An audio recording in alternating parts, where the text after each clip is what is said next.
Good Monday morning, everyone. I'm glad you tuned in.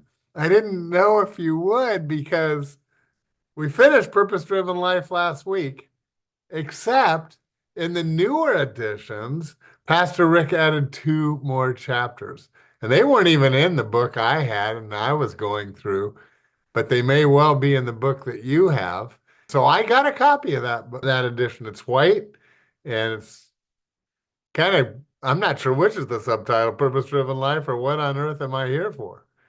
But it is that question that we answer. And Rick has done a masterful job taking us through 40 different chapters. So this week, we are going to talk about these two. And then I wanted some worship time. So we're going to have amazing worship times the last 3 days. Good week. Good week. I'm glad you are here. So, in these two chapters, my take on them is that Rick is kind of like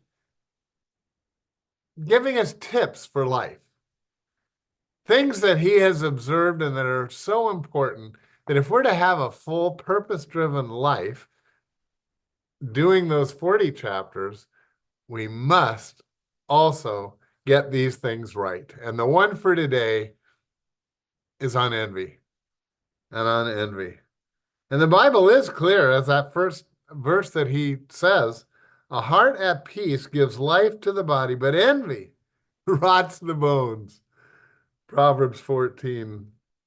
Proverbs sometimes just says it right like it is, doesn't he? That first line in Rick's the body of the chapter says, you cannot fulfill God's purpose for your life if you envy the lives of others. And that's I think we know that to be true. It's what the Bible just says. We just read it. But God has designed us for a life. And if we long that our life is something different, then we'll never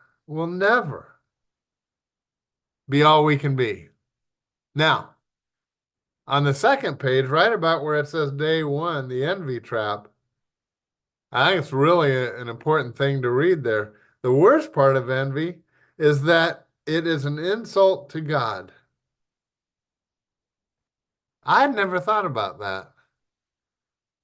But it's absolutely true, is it not?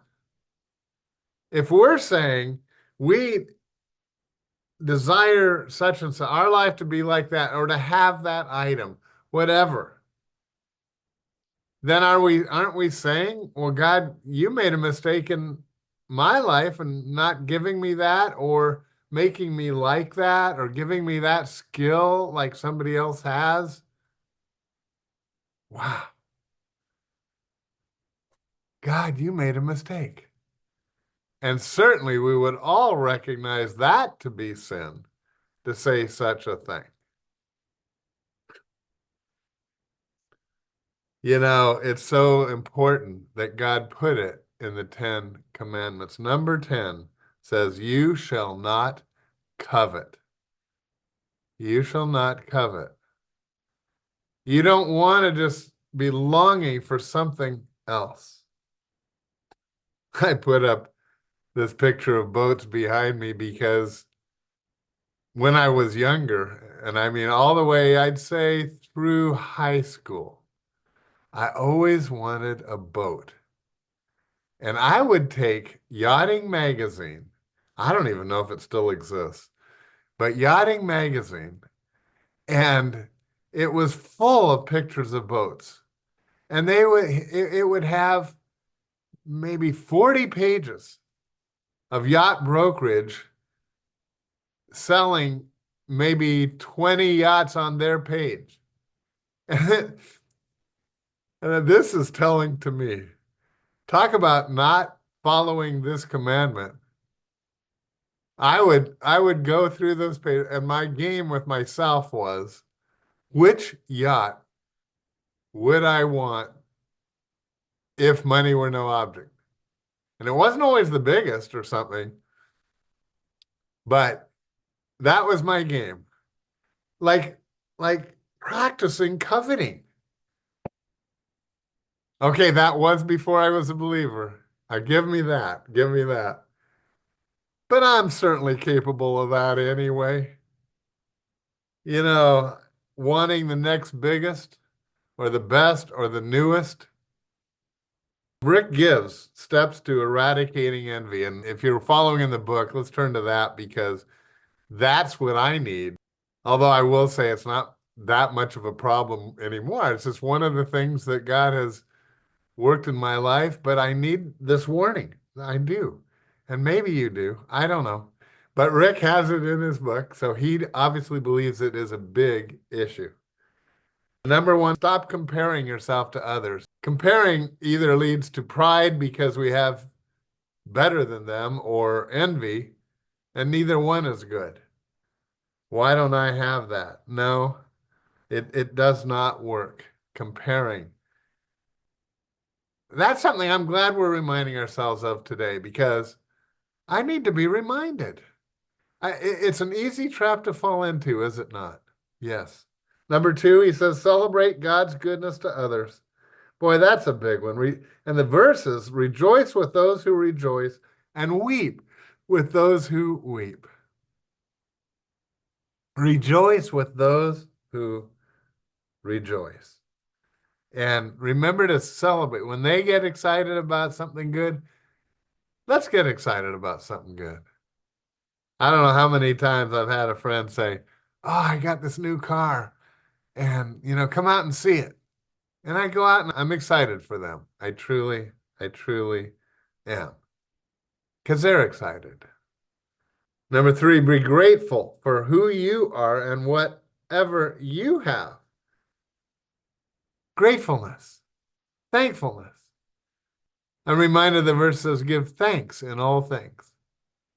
All we have is a gift from God. We don't I'll speak for myself. I don't deserve any of the blessings that I have. I'm a great sinner.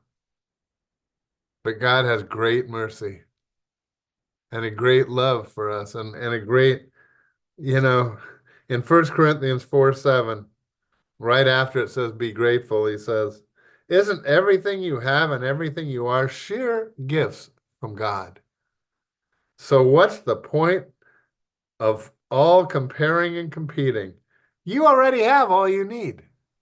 And that comes from 1 Corinthians 4, verse 7.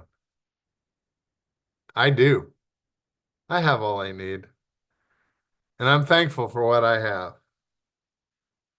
Number four, Rick points out, and then on top of everything else, number four, trust God when life seems unfair. Because sometimes we just don't understand. Why did this happen to me? And that guy, he's not that nice. But good is happening to him. You know what? We don't see the whole picture. Only God does. And we can rest assured on the basis of his promises in Scripture that he is working in our lives for good. And that's all I need to know. Boy, I had hoped to have time in this white copy at page 326. Boy, when you start to think about God's unfairness, you be sure there's 5 points Rick has right there. I was going to start with that. Those 5 are so important. Please take a moment and read through those 5 points, starting with everything I have is an undeserved gift from God. Wow. Envy, there is no place for it, and there's no need for it. And it's actually a lack of faith. So let's apply that verse. A heart at peace gives life to the body, but envy rots the bone, Proverbs 14:30. Let's not have rotten bones. Hey, see you tomorrow as we wrap up PDL, Purpose-Driven Life. See you then. Oh, come to the Father through Jesus the Son.